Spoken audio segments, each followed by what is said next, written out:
اللہ نے مجھے آواز کا تحفہ دیا اور اس آواز کے ذریعے میں نے بہت نام، عزت اور شہرت کمائی، پوری دنیا دیکھی، لیکن ایک خلش ہمیشہ دل میں رہی کہ زندگی کا مقصد کیا ہے، کیوں بھیجا گیا مجھے اس دنیا میں؟ کیونکہ اگر مقصد یہی عزت، نام اور شہرت ہے تو پھر سکون کیوں نہیں مل رہا، چین کیوں نہیں مل رہا؟ اسی کشمکش میں کئی برس بیت گئے اور بالآخر مجھے اس کا جواب ملا کہ جس نے موت اور حیات کو خلق کیا تاکہ تمہیں آزمائے کہ تم میں سے کون بہترین عمل کرنے والا ہے۔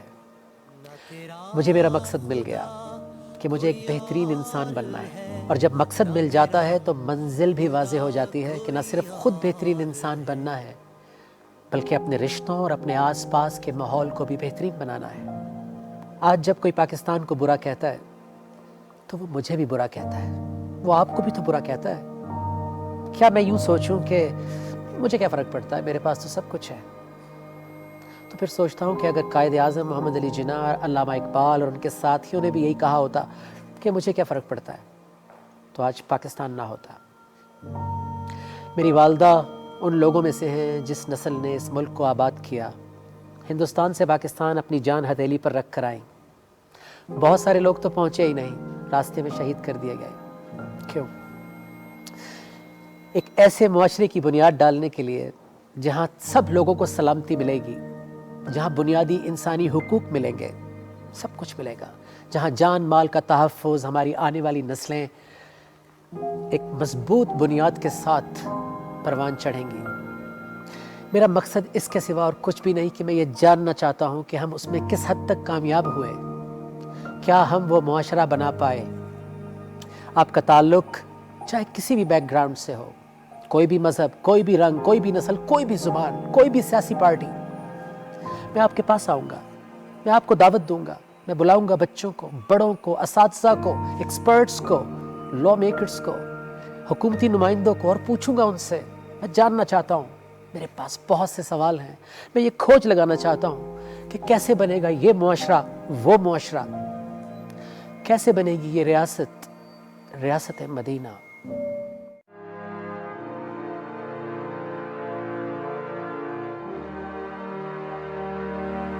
جب ایمان تمہارے پاس ہو، اللہ کی رضا بھی ساتھ ہو، تو پھر پرواہ نہیں، رکنا نہیں، جھکنا نہیں، گھبرانا نہیں۔ آندھی آئے یا طوفان، مشکل میں ہو جو اپنی جان، آندھی آئے یا طوفان، مشکل میں ہو جو اپنی جان، میں تم کو تھام لوں، تم مجھ کو تھام لو، تو پھر پرواہ نہیں، رکنا نہیں، جھکنا نہیں، گھبرانا نہیں۔ پرچمِ ستاروں ہلا، رہبرِ ترقیوں کمال، ترجمان ماضی شان حال جانے استقبال، سایہ خدائے ذوالجلال۔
شراز اور بنیاد میں آپ سب کو ویلکم۔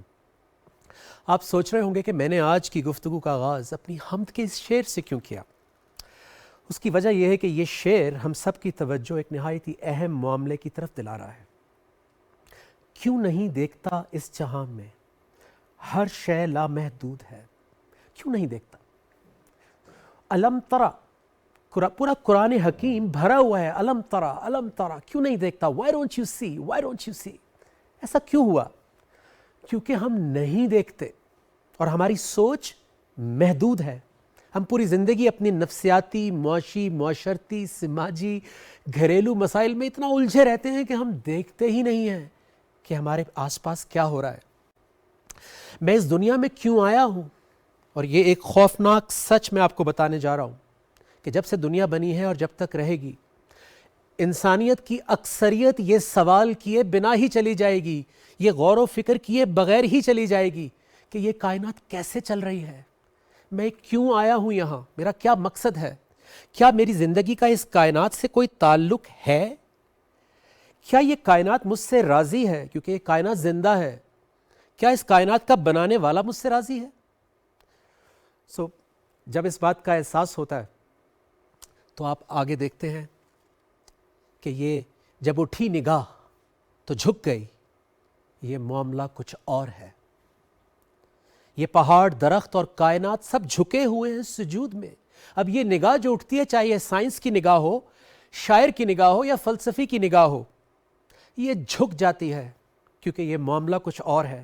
ہمبل ہو جاتی ہے، آؤٹ سمارٹ ہو جاتی ہے، آؤٹ کلاس ہو جاتی ہے، زیرو ہو جاتی ہے، کیونکہ آپ کو سچ پتہ لگ جاتا ہے کہ اس زمین کو پہاڑوں نے سنبھالا ہوا ہے کہ وہ متزلزل نہ ہو، درختوں نے ہماری ہوا کو صاف رکھا ہوا ہے تو ہم زندہ ہیں، سیلابوں کے سامنے ڈھال بنے ہوئے ہیں، لاکھوں کروڑوں کی تعداد میں جاندار ان درختوں میں رہائش کیے ہوئے ہیں جن سے ایکو سسٹم چلتا ہے، جیسے کہ انسیکٹس، پلانٹس، میملز اور بہت سارے فنگائے۔ جب آپ کو یہ احساس ہوتا ہے کہ میرا تو اس میں کوئی کردار ہی نہیں ہے، میں تو اس کو استعمال کر رہا ہوں، اس سسٹم کو، اور نہ صرف استعمال کر رہا ہوں بلکہ اپریشیٹ بھی نہیں کر رہا۔ اور یہی سچ ہے کہ انسانیت نے پہلے دن سے اس کائنات کو استعمال تو کیا لیکن اس کو نظر انداز کیا، اپنی ہوس، اپنے لالچ، اپنے کمپٹیشن، جنگوں اور پاور کے حصول میں پوری دنیا کو پلوٹ کر دیا۔ اور کبھی کبھی تو ایسا لگتا ہے کہ اس ٹیکنالوجی، انڈسٹری اور بزنس اور اس دوڑ کو اتنا ہمارے نفسوں پہ امپوز کر دیا گیا ہے۔ یہ جاننا بہت ضروری تھا کیونکہ ہم تو جان کر بھی انجان ہے۔ اس ساری بات کا مقصد آپ کو ڈرانا نہیں ہے بلکہ اس احساس کو جگانا ہے کہ اس کائنات کے اس خوبصورت سسٹم کے ہماری طرف کچھ حقوق نکلتے ہیں، ہماری طرف کچھ ذمہ داریاں ہیں، ہمیں اس کا احسان مند ہونا ہے، شکر گزار ہونا ہے، تبھی ہم خوش و خرم رہ سکتے ہیں۔ کیونکہ یاد رکھیے، ہر ایکشن کا ایک ریاکشن ہوتا ہے۔ اگر ہمارا توازن، ہمارا لائف سٹائل آؤٹ ہوگا تو یہ ایکو سسٹم کا توازن بھی آؤٹ ہوگا۔ اور دنیا اس پوائنٹ پر اکٹھی ہو چکی ہے کہ اگلے 10 سال میں اگر ہم نے اس کے توازن کو برقرار نہ کیا اور نہ رکھا، آنے والی جو نسل ہے ہمارے، ابھی 10 سال کے بعد کی بات ہو رہی ہے، زیادہ دور کی بات نہیں ہے، ان کے لیے ایٹمی جنگ سے زیادہ بڑا مسئلہ، کیونکہ ایٹمی جنگ سے تو ویسے ہی سب ڈرتے ہیں، زیادہ بڑا مسئلہ موسمی تبدیلی، کلائمیٹ چینج، گلوبل وارمنگ ہوگی، پانی کی قلت ہو جائے گی، کھانے کی شارٹیج ہو جائے گی، ہوا پلیوٹ ہو جائے گی، بیماریاں جنم لیں گی، اس پلانٹ پہ زندہ رہنا مشکل ہو جائے گا۔ تو آپ کتنی بھی سیونگ کر لیں، پراپرٹی جمع کر لیں اپنے آنے والوں کے لیے، لیکن اگر یہ دنیا ہی رہنے کی جگہ نہیں رہے گی تو کیا فائدہ؟ اب اچھی خبر کیا ہے؟ اچھی خبر یہ ہے کہ 75 سال میں پہلی دفعہ پاکستان کو ایک ایسی لیڈرشپ ملی ہے جس نے اس کو سیریسلی لیا ہے، اور نہ صرف سیریسلی لیا ہے بلکہ دنیا کو لیڈ کر رہے ہیں۔ آج جس مہمان کو ہم نے بنیاد میں دعوت دی ہے، وہ دعوت اسی لیے دی ہے کہ ہم ان سے سیکھیں، جانیں، کیونکہ وہ پاکستان گورنمنٹ کے ایک نمائندہ بھی ہیں اور ایک لیڈر بھی ہیں۔ نہ صرف پاکستان کو بچا رہے ہیں اس مہم میں بلکہ دنیا کو بھی فرنٹ سے لیڈ کر رہے ہیں۔ یہ جان کے آپ کو بڑی خوشی ہوگی، وہ وزیر اعظم پاکستان عمران خان کے اسپیشل اسسٹنٹ ہیں ماحولیات اور کلائمیٹ چینج کے۔ نہ صرف یہ بلکہ وہ دنیا میں جو یونائٹڈ نیشنز انوائرمنٹ پروگرام بنا ہے جس میں 193 ممالک ہیں، اس کی جو اسمبلی ہے اس کے وائس پریزیڈنٹ بھی ہیں. تو ذرا مل کے میں چاہتا ہوں کہ آپ استقبال کریں ملک امین اسلم صاحب کا. السلام علیکم بن بھائی پلیز. سو اس سے پہلے کہ ہم ملک امین اسلم صاحب سے جانیں, سیکھیں, پوچھیں کہ ہمیں کرنا کیا ہے, ہمارا رول کیا ہے, میں چاہتا ہوں کہ پاکستان کے جو لیڈر ہیں عمران خان صاحب, ہمارے وزیر اعظم, ہم ان کی زبانی ایک میسج سنیں کہ وہ قوم کو کیا پیغام دے رہے ہیں.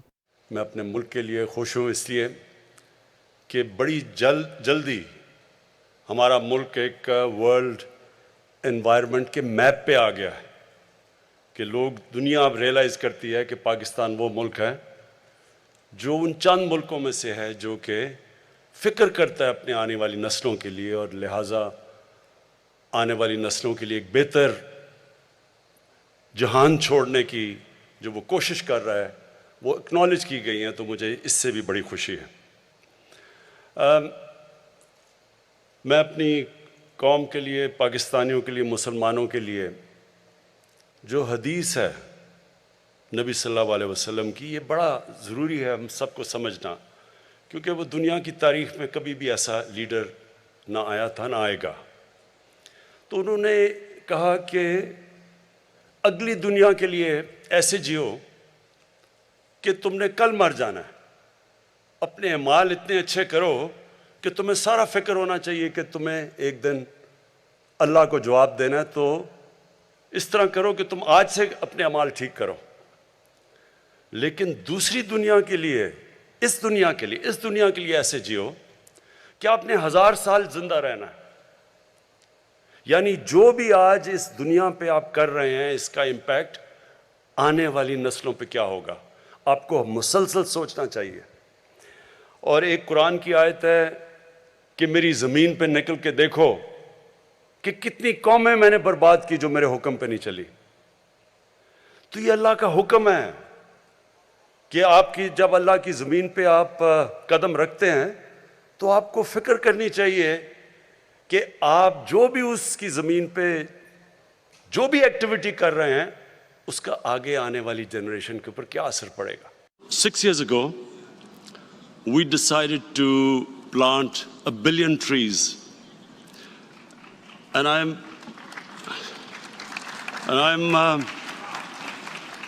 very pleased to say that we actually planted 1.1 billion trees in the last 5 years. Now we have set ourselves a target of planting 10 billion trees in Pakistan in the next 5 years.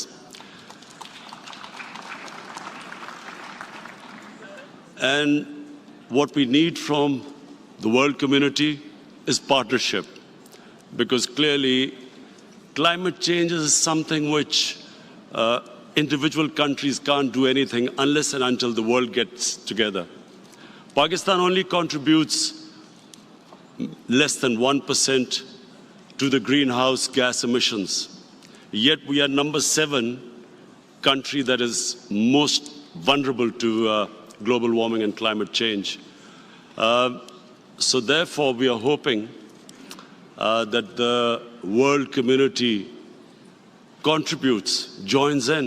یہ جو اب ہم اس ملک میں شجر کاری کر رہے ہیں, یہ اصل میں اپنے ملک کے, اپنے آنے والی نسلوں کے مستقبل کی حفاظت کر رہے ہیں. میں آخر میں امین اسلم, آپ نے جس جنون سے آپ نے پاکستان کی شجر کاری, ہمارے جو انوائرمنٹ کو پروٹیکٹ کرنا, کلین اور گرین پاکستان میں جو آپ نے محنت کی ہے, میں آج آپ کو خراج تحسین پیش کرتا ہوں.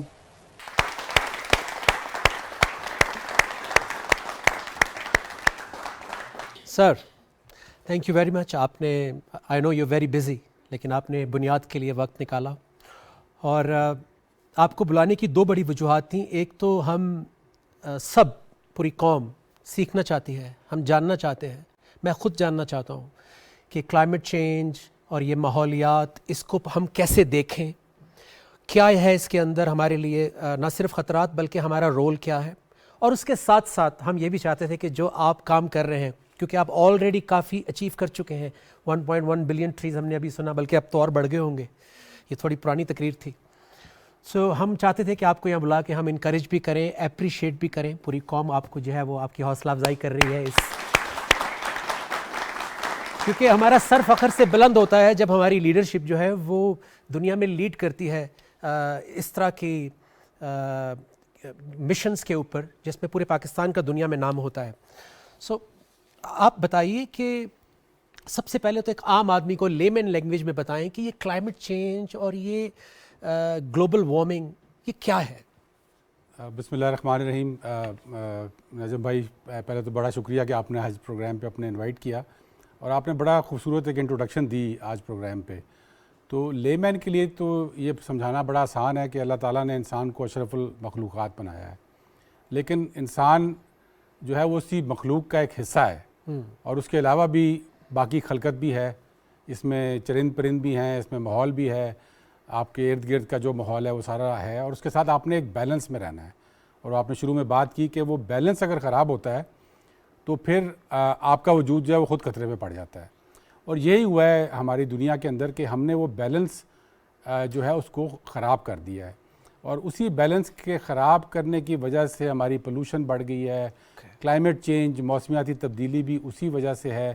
اور ابھی میں آپ کو جو ریسنٹ بتاتا ہوں, جو کووڈ کی بیماری آئی, یہ بھی اسی وجہ سے ہے کہ اس کے اوپر جو ریسرچ ہوئی اس میں یہ بتایا گیا کہ جو اللہ تعالیٰ نے کرۂ ارض کے اوپر زمین رکھی ہوئی ہے اس میں صرف انسانوں نے زندہ نہیں رہنا, اس میں اللہ تعالیٰ کی اور مخلوقات بھی ہیں, جانور بھی ہیں جنہوں نے زندہ رہنا ہے.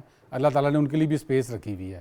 تو جب انسانوں نے اپنی اسپیس سے نکل کے جانوروں کی ہیبیٹاٹس کے اندر وہ گھسے تو ایک ایسی بیماری جو کہ جانوروں کی بیماری ہے, کووڈ بیسکلی جانوروں کی بیماری ہے جو جانور سے جانور کو جاتی ہے. تو یہ انفارمیشن سچ تھی بالکل جو شروع میں آئی تھی. بالکل.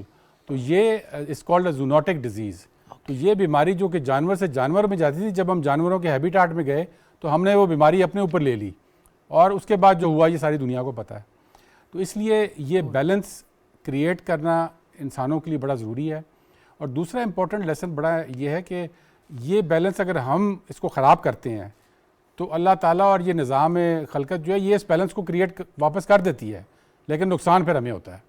سو ہم کیسے خراب کرتے ہیں اس کو؟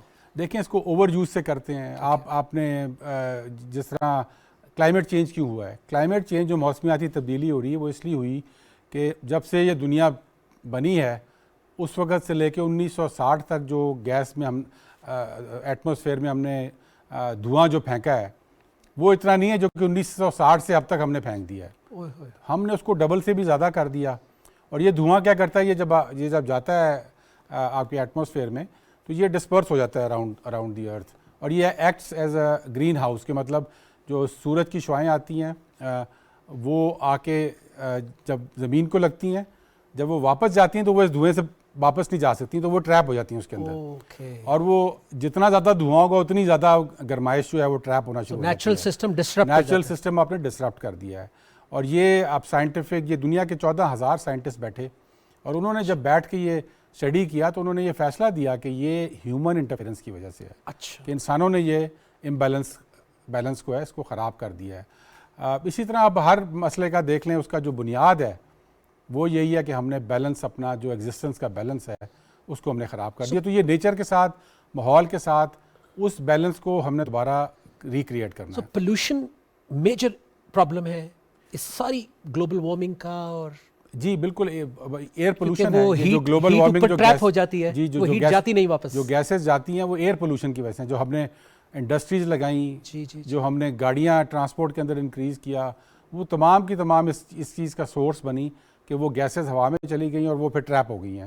جب وہ ٹریپ ہوئی ہیں تو جب وہ ہیٹ, سورج کی ہیٹ آتی ہے اس کو ٹریپ کر لیتی ہیں, اور گرمائش بڑھ رہی ہے دنیا کی. پولوشن کی طرف میں اس کے بعد پھر آتا ہوں کہ وہ ہم کیسے کم کریں گے.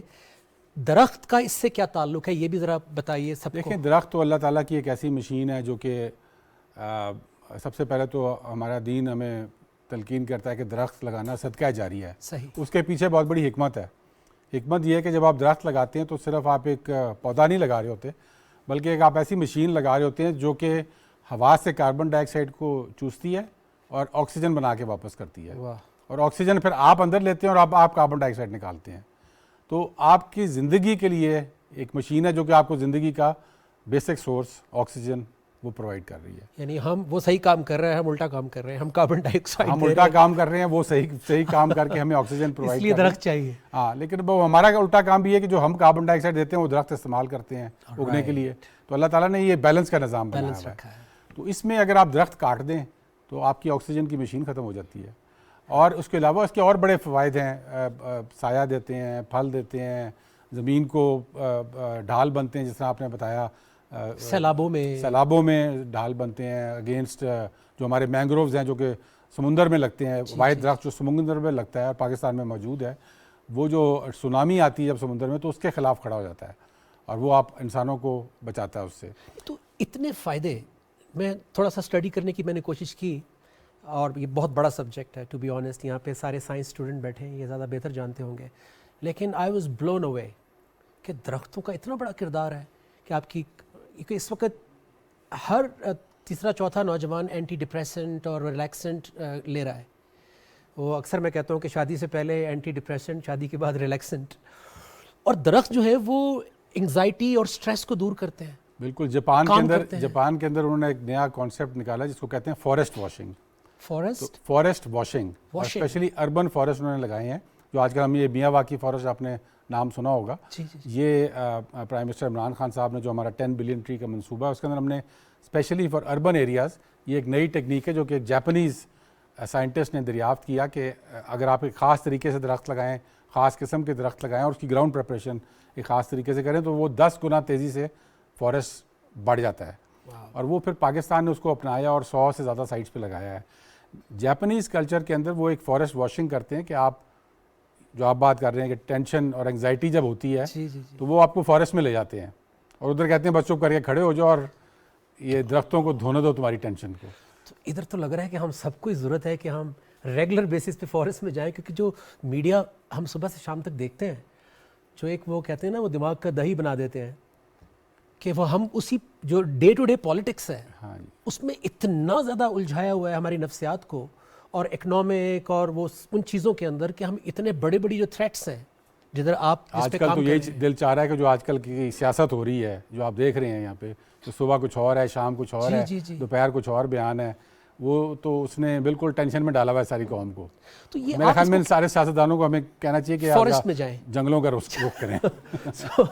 آپ اس کو کیسے دیکھتے ہیں کہ جس وقت پاکستان کو ضرورت ہے کہ ہر فورم پہ, ہر کالجز, اسکول, مساجد, ڈرائنگ روم, ہر جگہ بیٹھ کے سر جوڑ کے اس کے اوپر ڈسکس کریں کہ how will this country finally progress, جبکہ اب ہمیں نظر آ رہا ہے پروگریس کرتا ہوا, اس ٹائم پہ ہم نے قوم کو کہاں لگا دیا ہے؟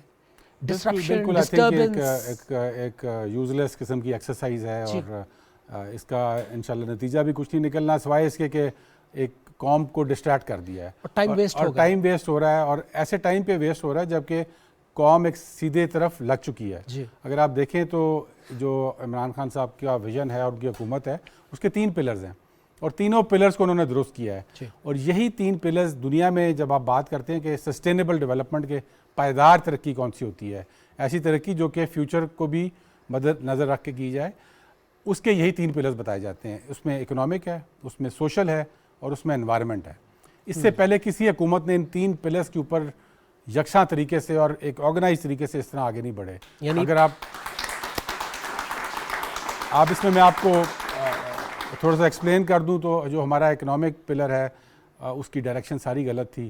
آج اللہ کے فضل سے ہماری ایکسپورٹس بھی بڑھ رہی ہیں, ہمارے ٹیکسز جو ریونیوز آتے ہیں ان میں بھی ریکارڈ اضافہ ہوا ہے. اس کے علاوہ ہمارے جو 3 فردر اکنامک ایریاز میں ہم نے 3 ایریاز آئیڈینٹیفائی کیے, ان پہ فوکس کیا, ایگریکلچر پہ فوکس کیا جو کہ پاکستان کی بیک بون کہی جاتی ہے لیکن کبھی کسی گورنمنٹ نے اس طرف دھیان نہیں دیا تھا. اور ودن 1 ایئر ہمارے ایگریکلچرز, ہمارے فارمرز نے 5 جو مین کراپس ہیں ان کی ریکارڈ فصلیں پاکستان میں ہوئیں. کیا بات ہے, اسی سال میں. اسی طرح ٹیکسٹائل جو کہ کاٹن سے بیسڈ ہے اور پاکستان کی مین انڈسٹری ہے, وہ بھی تباہی کی طرف جا رہی تھی, اس کی ایکسپورٹس نیچے جا رہی تھی. اس پہ پرائم منسٹر صاحب کے جو کووڈ کے زمانے میں فیصلے تھے انہوں نے ایک بڑا کلیدی کردار ادا کیا کہ جب انڈیا, بنگلہ دیش, نیپال نے ایک لاک ڈاؤن کر دیا تو ہمارے ملک میں صرف اس وجہ سے لاک ڈاؤن نہیں کیا گیا کہ ایک انسانی سوچ تھی کہ جو ایک دہاڑی دار مزدور ہے, اگر میں اس کی روزی کو آج لات مار دیتا ہوں تو میں کس طرح اس کو جسٹیفائی کروں گا, یہ سوچ تھی. کیونکہ میں کیبنٹ میں بیٹھتا ہوں, کیبنٹ میں بھی بہت سارے لوگوں کا خیال تھا کہ لاک ڈاؤن ہونا چاہیے, لیکن پرائم منسٹر صاحب نے لاک ڈاؤن نہیں ہونے دیا. اس کی وجہ سے اللہ تعالیٰ نے کیا کیا کہ جن ممالک میں لاک ڈاؤن ہوا تھا ان کے سارے آرڈر پاکستان آ گئے. وہ انڈسٹریز آج ریکارڈ پروڈکشن کر رہی ہیں, ان کے پاس نوکریاں نہیں ہیں جو وہ پوری کر سکیں, اور ٹیکسٹائل پاکستان کی بوم کری, اور آگے آنے والے مہینوں میں اس نے اور زیادہ بوم کرنا ہے. تیسرا ہاؤسنگ سیکٹر ہے جو کہ اکانومی کی ہماری تیسری, اور ہاؤسنگ سیکٹر کے اندر بھی ایک جو اس سے آگے پھر 20 انڈسٹریز ریلیٹڈ ہوتی ہیں. اور تیسرا جو پلر تھا جس پہ اس سے پہلے کسی حکومت نے فوکس نہیں کیا, وہ انوائرمنٹ کا ہے. کیونکہ یہ دونوں پلرز ضائع ہو جاتے ہیں اگر آپ میں جو ہم نے بات کی کہ وہ اگر آپ بیلنس نہ رکھیں نیچر کے ساتھ, تو پھر وہ اس کا فائدہ نہیں ہوتا, اور وہ نیچر اسٹرائک بیک کرتا ہے, نیچر ریونج لیتا ہے آپ سے, اور وہ آپ کا سب کچھ دھو دیتا ہے. اور کیونکہ اللہ تعالیٰ نے تو وہ بیلنس کریٹ رکھنا ہے, اگر آپ نہیں رکھیں گے تو وہ زبردستی ہو جائے گا اور آپ کو نقصان ہوگا. 10 بلین پہ میں نے آپ سے بات کرنی ہے, لیکن پہلی بات تو یہ ہے کہ جو خوشی کی بات ہے میرے لیے, اور میں سمجھتا ہوں کہ یوتھ کے لیے بھی ہوگی, کہ یا مجھے لگ رہا ہے ایسا کہ پچھلے 3-4 سالوں میں جب سے یہ لوگ آئے ہیں تھوڑی پڑھی لکھی باتیں ہونا شروع ہو گئی ہیں. Is that right? پہلے وہ ہم سنتے ہوئے بڑے ہو گئے کہ ملک ترقی کی راہ پہ گامزن ہے, اور وہ ترقی نظر نہیں آتی تھی. اب باقاعدہ ایڈریس کیا جا رہا ہے چیزوں کو, اسلاموفوبیا, پاورٹی, واقعی پاورٹی ایلیویشن پہلے کہا جاتا تھا بٹ ہو نہیں رہی تھی.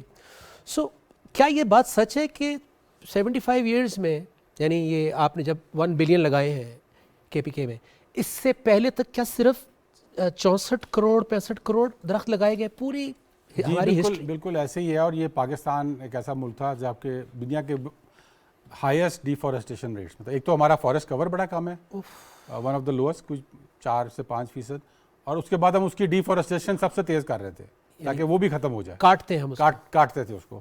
تو یہ جو ہم نے 2014 میں کے پی میں حکومت ملی, تو اس سے پہلے پی ٹی آئی نے اپنا ایک مینیفیسٹو دیا تھا, گرین مینیفیسٹو, پہلی پارٹی تھی جس نے گرین مینیفیسٹو دیا تھا, اور اس کے اندر ہم نے کہا تھا کہ جی ہم یہ کام کریں گے. اور جب وہ کے پی میں حکومت ملی تو میں نے چونکہ وہ مینیفیسٹو میں انپٹ دی تھی انوائرمنٹ کی, تو خان صاحب نے پھر مجھے بلایا اور انہوں نے کہا کہ جی آپ اب کے پی میں یہ کام کریں. تو اللہ کے فضل سے ہم نے ایک بڑا ٹارگیٹ لیا. آپ نے زیرو سے شروع کیا, زیرو سے سٹارٹ کیا تھا, اور بڑا خواب تھا, اور پیسے بھی نہیں تھے اس کے. اے ڈی پی میں کتنا مشکل تھا؟ دیکھیں شروع میں کافی مشکل تھا, پہلے 2 سال, کیونکہ سب سے بڑا مشکل جو کے پی میں آئی وہ یہ تھی کہ وہاں پہ ٹمبر مافیا تھا بڑا اسٹرانگ, اور وہ کے پی میں کیونکہ 40% فارسٹ پاکستان کا کے پی میں تھا, اور وہ اس کی جو اکانومی تھی وہ اسی پہ چلتی تھی کہ جی درخت کاٹیں گے, لکڑی بیچیں گے. تو ان کو ایڈریس کرنا, ان کی ساری وہ ماڈل چینج کرنا تھا ہم نے. تو اس پہ تو ہمیں زیرو ٹالرنس رکھنی پڑی اس چیز کے اوپر. اور مجھے کئی واقعے یاد ہیں جس میں خان صاحب اس وقت پرائم منسٹر نہیں تھے, لیکن وہ خود ذاتی طور پہ جب ان کو میں بتاتا تھا کہ جی یہ چیز ہو گئی ہے تو وہ خود پہنچتے تھے وہاں پہ. اور لوگ شہید بھی ہوئے لوگ اس میں. ہم نے جو اس کے 4 مین وجہ تھی جس کی وجہ سے کامیاب ہوا. پہلا تو یہ تھا کہ زیرو ٹالرنس ہم نے رکھی درختوں کی کٹائی کی. دوسرا یہ تھا کہ اس میں ٹرانسپیرنسی رکھی, اس کو ایک کریڈیبل پروجیکٹ بنایا. کے پی میں اس کا جو اے ڈی پی بنا تھا وہ 22 ارب روپے کا پروجیکٹ تیار کیا گیا تھا کہ یہ ہم 22 ارب میں 1 ارب درخت لگائیں گے. لیکن جب یہ ختم ہوا تو یہ 14 ارب میں ختم ہو گیا. یہ میرے خیال میں واحد پروجیکٹ تھا. پہلے آپ نے سنا ہوگا کہ 22 سے سٹارٹ ہوا اور 50 تک چلا گیا. یہ پہلا تھا جو ریورس میں آیا, اور اس کو پیسے گورنمنٹ کو اس میں واپس ہوئے. اور اس کی وجہ یہ تھی کہ اس میں ہم نے ایک independent third party verification system رکھا تھا. ٹھیک ہے, ہم نہیں کہہ رہے تھے کہ وہ ہمیں, گورنمنٹ تو کہتی تھی کہ ہم درخت لگا رہے ہیں, لیکن ہم نے ایک تھرڈ پارٹی کو امپلائی کیا جو کہ WWF تھی اس وقت, انٹرنیشنل آرگنائزیشن ہے, اور وہ انڈیپینڈنٹ ہمیں رپورٹ دیتے تھے پرفارمنس کی. اور اس کی وجہ سے اس کی گلوبل کریڈیبلٹی ہوئی, اور پھر دنیا نے اس کو مانا. اس میں عام لوگوں نے بھی رول پلے کیا یا پیورلی آپ کی ٹیم؟ تیسرا میں پوائنٹ آپ کو بتانا تھا وہ یہ ہے کہ یہ پیپل سینٹرک ماڈل تھا, اور یہی ماڈل ہے جو دنیا اس وقت دنیا میں مقبول ہوا ہے. کہ اس میں ہم نے اس چیز پہ زور دیا کہ جہاں پر جنگلات ہیں, اگر اس جنگلات میں اور ان کے آس پاس رہنے والی کمیونٹیز, لوکل لوگ, جب تک وہ اس کے حصے دار نہیں بنیں گے, اس کے سٹیک ہولڈر نہیں بنیں گے, یہ کبھی بھی کامیاب نہیں ہو سکتا. تو ہم نے اپنے فارسٹ گارڈز کو وہاں سے ہٹایا اور کمیونٹی گارڈز کو رکھا. کمیونٹی سے کہا کہ آپ اس میں نوکری دیں گے. اچھا, جابز دی ان کو, اور وہ اس میں 5 لاکھ گرین جابز دی گئی تھی. اچھا, اور پھر یہ جو کمیونٹی کے گارڈ سے جو آپ نے بات کی, شہادت کی, انہوں نے اس کی اس طرح حفاظت کی کہ اپنی جان کو انہوں نے ہتھیلی پہ رکھ کے حفاظت کی. اور تقریباً 14 کمیونٹی گارڈز ٹمبر مافیا سے لڑتے ہوئے شہید ہوئے. اور یہ وہ ماڈل تھا جس کی وجہ سے یہ کامیاب ہوا, اور پھر اس کو ہم نے پورے پاکستان میں اپنے مینگروو سے لے کے یہ جو ٹمبر مافیا کی آپ نے بات کی, یہ صرف کے پی میں ہوا یا اور بھی ٹمبر اس کے اوپر کوئی لیجسلیشن ہے؟ اس پہ لیجسلیشن بھی ہے, اس پہ سب کچھ ہے, لیکن یہ کہ پولیٹیکل کمٹمنٹ نہیں تھی اس کے پیچھے کبھی. پولیٹیکل ایکچولی جو پولیٹیکل ہماری رجیمز ہوتی تھیں وہ ان کے اندر شامل ہوتی تھیں, تو یہ خان صاحب نے آ کے چینج کیا کہ اس کی کمٹمنٹ کی, زیرو ٹالرنس رکھی. پھر جب ہم پنجاب میں آئے تو جہاں پہ ٹمبر مافیا اتنی نہیں تھی, یہاں پہ لینڈ مافیا تھی, قبضے ہوئے تھے زمینوں پہ, کیونکہ جب آپ کا زیادہ تر جنگلات جو ہیں وہ ریور کے ساتھ ہوتے ہیں, تو وہ ریور کی جو بیڈ ہے اس کے اندر جگہ جگہ پہ قبضے تھے. جنگلات اڑا دیے, ادھر زمین بیچی نہیں, زمین پہ قبضہ کر کے کاشت کرتے تھے, اس کے ٹھیکے کھاتے تھے. جس طرح میں آپ کو اگزامپل دیتا ہوں, بلوکی کے اندر کچھ لاہور سے کچھ 50 منٹ دور ہے, 3,500 ایکڑ جو ہے اس کے اوپر قبضہ ہوا تھا. ہم نے اس کو خالی کرایا اور اس کے اوپر اب جنگل لگ چکا ہے. ماشاءاللہ, دیٹس اے گریٹ نیوز. تو یہ پہلی حکومت تھی جو کہ جس نے, پہلے ہوتا تھا کہ جنگل کاٹے جاتے تھے اور ادھر قبضہ کیا جاتا تھا, یہ پہلی حکومت تھی جس نے قبضہ چھڑایا اور جنگلات لگا. مطلب ہم نے صرف لوگوں کے پلاٹوں پہ قبضہ نہیں کیا, بلکہ ہم نے جو قدرت کے جنگلات, قدرت کے بالکل جی, اس کے اندر بھی کوئی کسر نہیں چھوڑی کسی قسم کی بھی. آپ کے لیے بہت ٹف ہوگا, کیونکہ ایک مائنڈ سیٹ جو ہے, یہ مائنڈ سیٹ کیسے چینج ہوگا, یعنی ایک عام آدمی جو ہے وہ کیا رول پلے کرے؟ کیا اس کا تعلق ہماری یہ جو کوڑا کرکٹ, گاربیج, جو اس سے پولوشن جنریٹ ہوتا ہے؟ ہاں نہیں, بالکل یہ مائنڈ سیٹ ہے, اور یہ بیہیویئر چینج جو ہے نا یہ بڑا امپورٹنٹ ہوتا ہے. لیکن جب ہم نے یہ کیمپین کی تو ہم نے یہ دیکھا کہ یہ چونکہ ایک نیچرل چیز ہے کہ آپ اس طرف لوگوں کو لگائیں کہ وہ درخت لگائیں اور درختوں کو بچائیں. تو کے پی کے اندر بھی وہ ایک واٹر شیڈ موومنٹ آتا ہے, 2-2.5 سال بعد لوگوں کو احساس ہو جاتا ہے کہ یہ واقعی ہمارے فائدے کی چیز ہے, اور وہ کے پی میں ہوا. اور آج وہاں پہ یہ ہے کہ کے پی میں ہم نے اس کے آپ کو اسٹیٹسٹکس دیتا ہوں کہ وہاں پہ لکڑی پہلے ایکسپورٹ کی جاتی تھی, اسمگل ہوتی تھی, اس کے بعد لکڑی امپورٹ ہونا شروع ہو گئی. وہاں پہ کچھ 600 کے قریب آرا مشین تھی, وہ بند ہوئیں. لوگوں نے ڈفرینٹ کام شروع کر دیے, اور اسکولوں میں, کالجوں میں ایک وہ موومنٹ بن گئی جس نے اس چیز کو اپنایا. اسی طرح اب ہم پاکستان میں, پورے پاکستان میں ہر پروونس میں یہ کام ہو رہا ہے, اور اس میں خوشی کی بات یہ ہے کہ پولیٹیکلی ڈیوائسو نہیں ہے. اچھا, سارے پروونسز میں کام ہو رہا ہے, انکلوڈنگ سندھ جہاں پہ اپوزیشن کی گورنمنٹ ہے, لیکن اس کے اندر سب شامل ہیں. اور یہ آئی تھنک پاکستان کے فیوچر کا منصوبہ ہے, اور یہ جو خان صاحب نے ایک ویژن دیا ہے, یہ ایک پولیٹیشین کا ویژن نہیں ہے, یہ ایک لیڈر کا ویژن ہے کہ ہم نے فیوچر کا سوچنا ہے. اچھا یہ بتائیں کہ ہر قوم کے, ہر ملک کے کچھ پرائم آبجیکٹیوز ہوتے ہیں جو کسی گورنمنٹ کے آنے اور جانے سے چینج نہیں ہوتے. سو یہ جو آپ نے بنیاد ڈال دی ہے کلائمیٹ چینج کے اندر, جو آپ نے 10 بلین ٹریز, آپ کو لگتا ہے کہ اگر کوئی اور بھی آئے گا تو اس کو آپ نے ایک بڑا بہترین فاؤنڈیشن دے دی ہے اور وہ اس کو لے کر چلیں گے؟ کیا لگتا ہے آپ نے بڑا انٹرسٹنگ سوال کیا کہ یہ جو بنیاد ڈل گئی ہے یہ ریورسیبل نہ ہو. ایک تو یہ ہے کہ لوگوں میں بیہیویئر چینج ہو جاتا ہے, وہ ہو گیا ہے میرے خیال میں, کیونکہ میں روز صبح جب اٹھتا ہوں تو میرے فون پہ 3-4 واٹس ایپ کی میسج آئے ہوتے ہیں کہیں نہ کہیں سے کہ جی فلانی جگہ درخت کٹ گیا ہے, اس کا کچھ کریں. لوگوں کو احساس ہو گیا کہ یہ درختوں کو ہم نے بچانا ہے. پاکستان ایک لیڈرشپ پوزیشن میں آ چکا ہے اس وقت, اس چیز میں دنیا اس لیڈرشپ کو مان چکی ہے. میں آپ کو ایگزامپل دیتا ہوں, UN نے ابھی دنیا کے 3 فارسٹری چیمپئن ممالک کا اناؤنسمنٹ کی, ان میں سے ایک پاکستان ہے. کیا بات ہے. اسی طرح ورلڈ اکنامک فورم نے دنیا کے 4 نیچر لیڈرز جو کہ نیچر کے ساتھ جینا سکھا رہے ہیں دنیا کو, ان کا نام لیا, اس میں ایک پاکستان کیا بات ہے شامل تھی. یہ کیسے ہوا؟ یہ خود ہی ہوا, انہوں نے نوٹ کیا پاکستان. ہم تو سر نیچے کر کے لگے ہوئے تھے اپنے کام پہ, مایوسیاں اور جو وہ یہ چلے گا نہیں, اور یہ وہ, بس یہ کیسے ہو گیا؟ اللہ تعالیٰ اس میں برکت ڈالتا ہے. یہ مجھے ایک میسج آیا ایک انوائرمنٹ منسٹر کے, UK کے انوائرمنٹ منسٹر ہیں, اور ان کا میسج تھا کہ جی you are actually helping in God's job. جو اللہ تعالیٰ کا کام ہے اس میں آپ اللہ تعالیٰ کا ہاتھ بٹا رہے ہیں. تو یہ اللہ تعالیٰ کی مہربانی ہے کہ یہ کچھ ہو گیا. لیکن اب اس کا میں اگلا اسٹیپ آپ کو بتاتا ہوں کہ جب ہماری یہ گرین کریڈیبلٹی ایک دنیا میں بن گئی, یہ نہیں درختوں کی وجہ سے بنی ہے, تو اب ہمارے پاس لینڈرز آ رہے ہیں, ورلڈ بینک, ADB. آپ نے دیکھا کہ IMF کا 1 بلین لینے کے لیے پاکستان کو کس قسم کی چیزیں کرنی پڑیں, کہاں جا کے آپ کو کنڈیشنز میٹ کرنی پڑیں, یہ کرنا پڑا, وہ کرنا پڑا. اب انہی کنڈیشنز کے اوپر ورلڈ بینک ہمیں کہہ رہا ہے کہ ہم آپ کو $1 بلین تک دیں گے اگر آپ نیچر انڈیکیٹرز کو میٹ کرتے ہیں. اس کا مقصد کیا ہے کہ جو ہم چیزیں کر رہے ہیں اگر یہ ہم فیوچر میں بھی کرتے رہتے ہیں اور ہم سے سائن کر رہے ہیں اس چیز کو اگلے 4 سال اگلے 5 سال پھر جو مرضی آ جائے آنے والے یہ ریورس نہیں ہو سکے گا. نظر آئے گا ایک ویژن آپ نے جو نہیں, اور یہ اس کے فیوچر ہماری جو لینڈنگ ہے پاکستان کو سکیور ہو گئی ہے, وہ آپ کی لنک ہو جائے گی اس نیچر کی پرفارمنس کے ساتھ. اگر کسی نے آگے درخت کاٹنے شروع کیے تو ادھر سے آپ کے پیسے ختم ہو جائیں گے. کیا خوبصورت بات ہے نا یہ.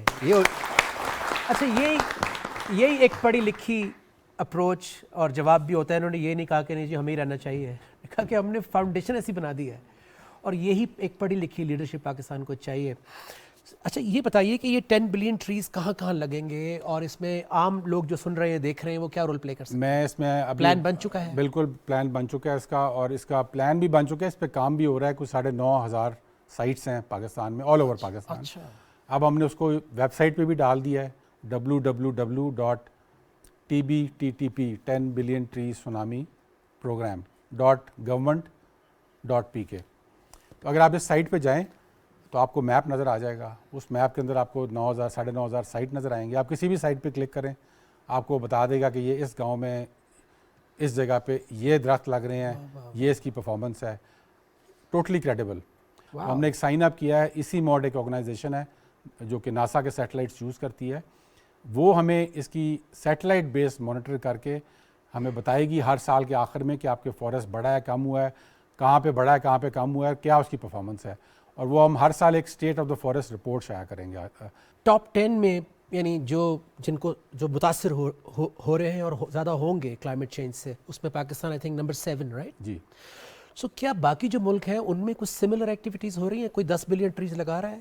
جی, یہ میں آپ کو بتاؤں کہ جب ہم ابھی گلاسکو گئے جہاں پر ساری دنیا کے ممالک اکٹھے ہوئے, تقریباً 100 سے زیادہ پرائم منسٹرز وہاں پہ آئے ہوئے تھے, تو پاکستان وہاں پہ گیا ایک بڑا کلیئر ویژن لے کے کہ ہم نے کلین انرجی میں انویسٹ کرنا ہے. فیوچر کے اندر ہم نے ایسی انرجی جو کہ دھوئیں پیدا کرتی ہے اس پہ نہیں انویسٹ کرنا. ہم چاہتے ہیں کہ ہم 60% اپنی زیرو کاربن انرجی کر دیں بائی 2030. ہم نے الیکٹرک وہیکلز میں انویسٹ کرنا ہے تاکہ ہم ٹرانسپورٹ کو کلین ٹرانسپورٹ کی طرف لے جا سکیں. اور دوسرا پلر یہ تھا کہ ہم نے نیچر کے ساتھ جنگ نہیں لڑنی, نیچر کو ہم نے اپنا ساتھی بنانا ہے. اور اس کے اندر ہم نے یہ درختوں کی بات کی, پروٹیکٹڈ ایریاز کی بات کی, نیشنل پارک جو کہ ہم پاکستان میں بڑھا رہے ہیں اس کی بات کی. تو یہ تو پاکستان اپنا پلان لے کے گیا تھا, لیکن خوبصورتی یہ ہے کہ جب وہ دنیا کے 193 ملک بیٹھے, جب انہوں نے اپنا سارا پلان بنایا, اس پلان سے بھی یہی دو پلر باہر آئے. تو انہوں نے کہا جی کہ دنیا نے اگر آگے 10 سال سروائیو کرنا ہے تو یہی طریقہ ہے اس کا سروائیو کرنے کا. تو اس لیے پاکستان کو انڈورسمنٹ ملی, کیونکہ مجھے بلکہ کئی لیڈر ملے, میری اینجلا مرکل جو کہ جرمنی کی ہیں, اور حالانکہ جرمنی بڑا گرین ملک ہے, ان سے ملاقات ہوئی تو انہوں نے مجھے بڑی انٹرسٹنگ چیز کہی. انہوں نے کہا کہ جی آپ کے جو پرائم منسٹر ہیں ہمیں کئی بار لگتا ہے کہ وہ دیوار کے پیچھے دیکھ سکتے ہیں, کیونکہ یہ جو آپ نے چیز کی ہے یہ ہیڈ آف اٹس ٹائم تھی. کیا بات ہے. اس پہ حدیث بھی ہے کہ مومن کی فراست سے, یعنی اس کی جو ویژن ہے اس سے تقویٰ لو, سیکھو, کیونکہ وہ اللہ کے نور سے دیکھتا ہے. سو یہ اللہ کا نور جو ہے جب کسی کو عطا ہوتا ہے تو پھر وہ 1 سال 2 سال 5 سال کا نہیں, وہ پھر جنریشنز کا سوچتا ہے. آج یہ بروکلن اور وہ مینہٹن کے بیچ میں جو برجز بنے ہوئے ہیں اور دنیا میں 150-200 سال پہلے کہ اس کے بعد ٹریفک کیا ہوگی اور کیا پریشرز ہوں گے اور کیا حالات ہوں گے, ایک عام انسانیت اتنا سوچ رہی ہے, تو جس کے پاس اللہ کا نور ہوگا وہ کہاں تک سوچے گا. سو یہ بڑی زبردست خبر ہے. میں وہ بورس جانسن نے جو بولا ہے وہ ہی لکڈ سو سرپرائزڈ پاکستان کے 10 بلین ٹریز پہ, ہی لکڈ آلموسٹ بلون اوے کہ یہ جی بالکل. بورس جانسن جو ہے انہوں نے بہت اسٹرانگ انڈورسمنٹ دی. بڑی اسٹرانگ. ہر پرائم منسٹر کے پاس 3 منٹ ہوتے ہیں UN جنرل اسمبلی جب لگتی ہے. اچھا. UN جنرل اسمبلی میں ہر سال ہر پرائم منسٹر کو 3 منٹ ملتے ہیں اپنی جا کے بات کرنے کے, اپنے ملک کی بات کرنے کے. اس 3 منٹ میں سے اس نے آدھا منٹ پاکستان پہ لگا دیا کہ پاکستان کا ماڈل اتنا کامیاب ماڈل ہے, اور یہ ہمارے لیے بہت بڑی انڈورسمنٹ تھی. یہ the reason کہ آپ ہر روز شام کو میڈیا پہ نظر نہیں آتے وہ یہی ہے کہ آپ کام کر رہے ہیں؟ ہاں کام کرتے ہیں. اس پہ خان صاحب کا بھی گلہ رہتا ہے کہ آپ میڈیا پہ آیا کریں, لیکن میں نے زندگی میں انگلینڈ میں بھی بہت ٹائم گزرا ہے, میں نے اتنے باقاعدگی سے منسٹرز کو اور حکومتی نمائندوں کو میڈیا پر بیٹھے نہیں دیکھا, کیونکہ وہ they're extremely busy. ہاں جی مطلب وہ آپ میڈیا کے لیے ضروری ہوتا ہے شاید میڈیا وہ پہ war بھی بھی آ کے ایک بات اپنی بتائی جائے. آئی تھنک وہ بھی امپورٹنٹ ہوتا ہے. وہ خان صاحب کہتے ہیں کہ وہ جو ڈھول ہے نا وہ دونوں ہاتھوں سے بجتا ہے. دونوں ہاتھوں سے تو وہ جب ایک ہاتھ کام آپ کے کام کا ہوتا ہے, دوسرے میں آپ نے بتانا ہوتا ہے کہ یہ ہو رہا ہے. پالیٹکس میں ضروری ہوتا ہے, ہم بتاتے رہتے ہیں انشاءاللہ, لیکن زیادہ کرنا چاہیے آئی تھنک. سو اس وقت بھی جو ہے آپ یہاں بیٹھے ہیں تو work is happening. Work is happening جی. میں روز اس کی مانیٹرنگ کرتا ہوں, دیکھتا ہوں کہ کیا ہو رہا ہے. Thank you very much. ایسا لگتا ہے کہ جو بنیاد ہمارے بڑوں نے ڈالی تھی ایکچولی اب اس کی بنیادیں اٹھانے کا ٹائم آیا ہے. بیچ میں ہم کہیں ادھر ادھر ہو گئے, ہم نے اتنے خلوص سے وہ بلاکس لگائے نہیں جو لگنے چاہیے تھے. سو مجھے ایسا لگ رہا ہے کیونکہ میری بڑی لمیٹڈ سی when it comes to development, اور میرے یہ ایکسپرٹیز نہیں ہے, لیکن مجھے اتنا پتہ لگ رہا ہے کہ یہ کوئی آسان کام نہیں ہے. یہ بہت بڑا مارکہ ہے جو کہ پوری قوم کو مل کے اس میں حصہ ڈالنا پڑے گا. ہم بیٹھ کے صرف ایک بندے کو نہ جج کر سکتے ہیں نہ واچ کر سکتے ہیں جی کہ اس نے ڈیلیور کرنا ہے یا اس نے کرنا ہے. جب تک ہم سب مل کے اس میں حصہ نہیں ڈالیں گے سو ہم اس ملک کا حق ادا نہیں کر سکیں گے جو کہ ہم نے ابھی تک ادا نہیں کیا ہے. سو آواز آنی چاہیے پاکستان.